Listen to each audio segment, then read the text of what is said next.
AP CM చంద్రబాబుకు Telangana speaker గడ్డం ప్రసాద్ ధన్యవాదాలు తెలిపారు. తిరుమలలో తెలంగాణ ప్రజాప్రతినిధుల సిఫారసు లేఖలకు చంద్రబాబు అనుమతినిచ్చారు. ఈ నిర్ణయంపై స్పీకర్ గడ్డం ప్రసాద్ ఆనందాన్ని వ్యక్తం చేశారు. ఏపీ ప్రభుత్వం తీసుకున్న ఈ నిర్ణయంతో తెలంగాణ భక్తులకు వెంకటేశ్వర స్వామి దర్శనం మరింత సులభతరమవుతోందని స్పీకర్ అభిప్రాయాన్ని వ్యక్తం చేశారు.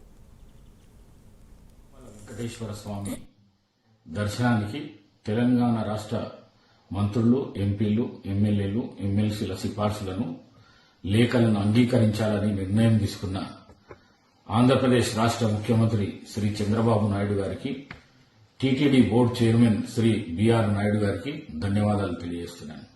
సిఫార్సు లేఖల అంగీకారంతో తెలంగాణ భక్తులకు వెంకటేశ్వర స్వామి దర్శనం వసతి మరియు సులభమవుతుందని అనుకుంటున్నాను.